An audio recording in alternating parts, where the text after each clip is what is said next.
Well, you're listening to this podcast, this story about finding significance, and people find it in interesting ways. Jim Riefenberger, our business chaplain, meets a lot of interesting people. Tell me about the story about the man who was in prison and yet strangely found some freedoms there.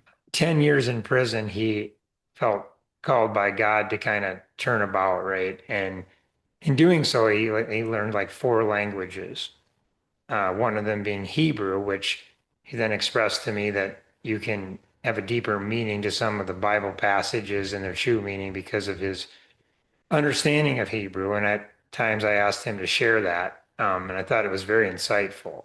He goes, when you look at the Old Testament, and there's lots of chaos going on and lots of people taking over people. And he says, sometimes I think, even in my life, I realized that God allowed something to be robbed from me. He didn't do the robbing, he allowed it to be robbed so I could make a turnabout. If I wasn't robbed, I wouldn't have changed anything. So robbing means you kind of lose something, right? He also said that us out here in a different way sometimes are greater prisoners in our mind than in there because they have time to reflect. We are just busy, busy, busy. And truthfully, to know God is reflecting, right? So um, he points out the robber in the story. And I think today, Jeff, let's just discuss that. Can you name a time where God robbed you? Well, I think what you just talked about with the daily distractions that are robbing us of that time. I remember a long time ago when I was, a little boy, them saying that by the time, by 1975, there will be a 4-day work week. And the biggest problem that Americans will face is what to do with all that free time. And this somebody else brought up that I just saw yesterday. It was not common for a mom to work when I was a little boy. It became more and more common. Now many women work, and that's fine. And now they have the extra income, but now we have to buy the bigger houses. Houses are much bigger than they used to be, and the debt has increased. And so, although it's a good thing to have women pursue whatever they want, one of the things that didn't happen, we don't really have any more money than we ever had. We're still just as broke as we ever were. And now we have even less time. It seems like a robber has snuck in and stolen things from us. And I don't know if it's the law of unintended consequences or what. We have watched our income increase, and yet our happiness and satisfaction and contentment seem to have decreased. The robber in the story, if you're listening and you're thinking about significance, is when you tell yourself, when I have enough of this, then I will this. You're being robbed. Okay. Uh, Say that again. the equation, I'll quit doing this or make these changes if then equation, when I make this amount of money, and then I will. It's a lie, it's a rob job. That's in the space between your ears. Same thing with relationships. I'll work on those relationships when I do this. When I have enough time, I can work on my When I relationship. retire, I'll finally exercise and I'll finally enjoy it and I'll finally get but no, you're being robbed. So the robber in the story, we talked about this several episodes before, is the autopilot we live in.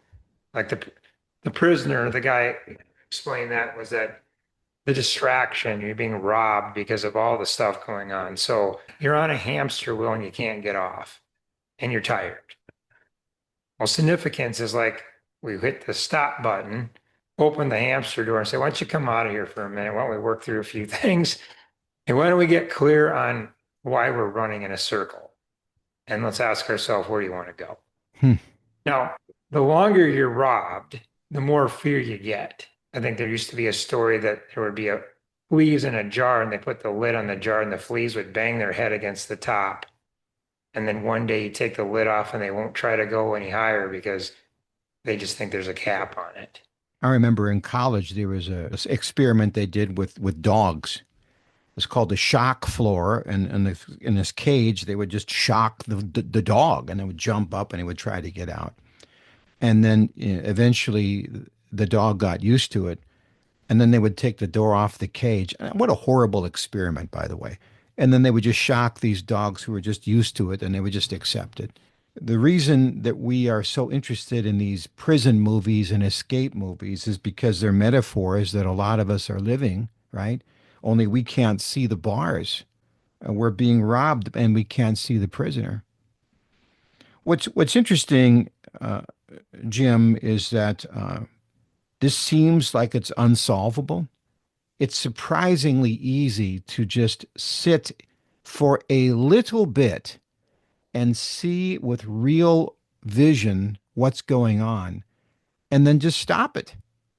You know what happens when you stop spinning around the hamster wheel? The wheel stops. We've talked about the the providence of God just showing up, but you can't see him show up because you're too busy trying to do it yourself. So we have the significance masterclass. We do it because we're trying to help people find the way to confidence, contentment, courage, really a life of purpose, what we would call a life of significance. That's why we do the podcast. I guess maybe some questions that people could think about, Jim, would be what before we let them go? I think I want you to think about being robbed in this way. I think the parable of the talents the other day, I had a devotional book I pulled out the shelf. And the writer said, did you know all three of the people in the story never owned anything? They were given to them by God. The land was given, whether it was a fruitful land, one produced more than the other. The one that just got scared was robbing God of the fruit that he wanted to see with it. And he took everything from him. And my job is to take what I've been given, steward it, and make it flourish. Change as many people as I can before I'm gone. And that is joy, contentment, satisfaction, significance. That is the answer to this. And none of it has nothing to do with a price tag or the things that we think we need. It's a chance to stop that, reflect, and maybe go in a different direction. More fun than you think. Yes. Really, really joyous. So we invite you to that journey until we have a chance to talk. I'm Jeff Gould. And I'm Jim Riefenberger. God bless.